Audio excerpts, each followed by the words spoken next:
paia Samoa poto ai a inga lua.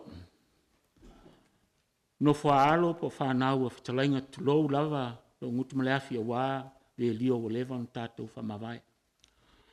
Mo le silafia i nei leiloa lo tula i atu ia mau te pupu vo. O maiava po asi leo a telen wha ingoa i nei a. Hello guys, whanau a Fetalaiga. Salo e se a tātou wheiloa. Ao lei whaia se upu tau le Malaeola, na o sina wha emolai titi lava o le wila a wā se vā ma loutou tina. O te tau tala wha sao atu i a te outou le whanau, tu lou lava le a fio le ka le sia e pele i loutou tina. Ia pēr fo i pālisi, ia ma le whamanumalu le tātou tamā ia pātele Michael. O te le māsani tele ia i loutou tina. I do not know your mum that much. I only knew her, beginning to know her, from joining the liturgy committee of Malaeola in the beginning of this year. Right? So I was asked by our chaplain, Father Josefa Euese, of the Samoan chaplaincy of Auckland, to be the kind of fatherhead for this committee that are represented here tonight by some ladies, Whaletua Matausi, ia whapel to whai moa po Sausola.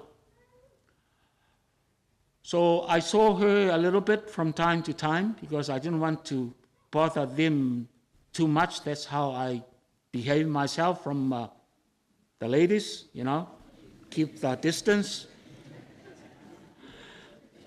No, I'm right. Yeah. Ole winga lau tala, o te le imasani le a mam, lau whaonganga wā leo, te mana o ia, tātou taun whai tau no peia o au o soutou uso lai titi.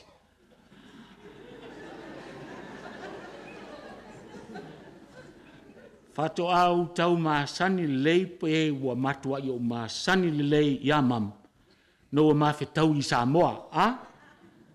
Yeah, not a bad whetaui, but we were privileged with your mum to be present in the ordination of the newly ordained Archbishop of Samoa Apia, Archbishop Mosese. You may all know Mosese, the clown.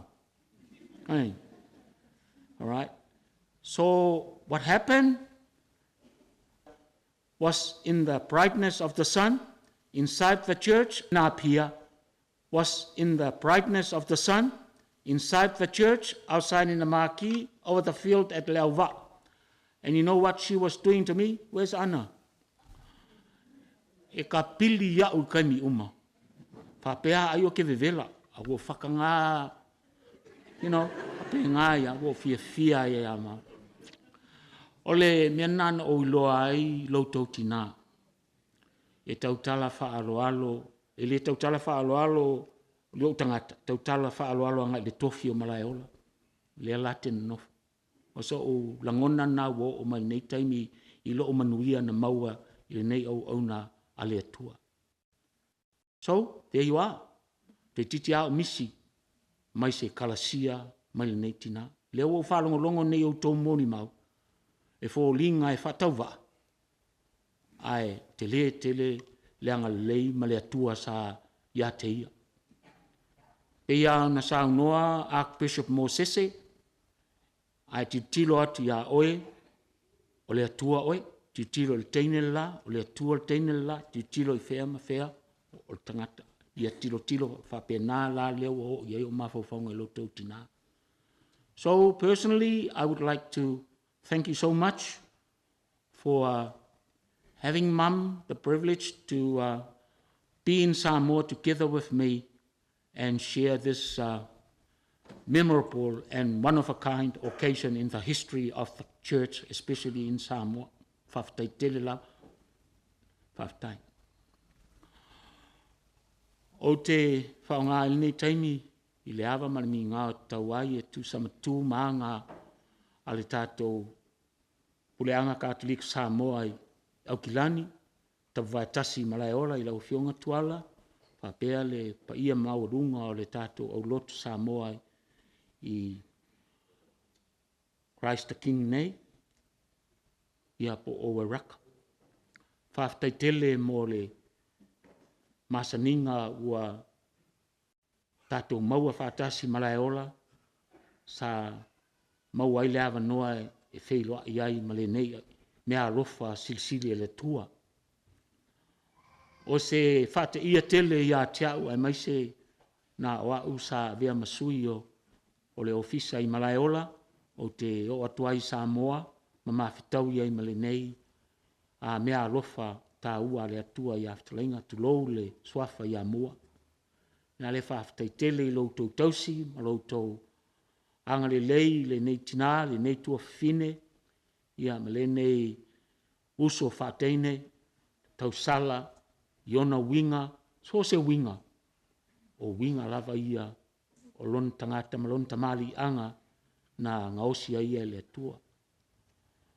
Ile lava upo e momoli e tuai whaafitai e uina po le masaninga i lona awai le komiti whaapitore nei, a o te iloa, e iai fo i lon tofi tonu le aulotu. E sa o au, i lon tofi whawhai lau tusi le whato au. E le tala noa i ni ona tofinga po lea, e tala noa i le winga whale wō ma whawhai ngofia. E la le tuala, Molimau whamaisenga Patele Iosefa, le ofisa ao, le saufa inga a presidente ma au lotu uma e luas fulma le lua i lauto au lotu i nei, te ia e lau fionga. Whamaisenga matatalo mai le tua, i le tua, i a walo na nganga.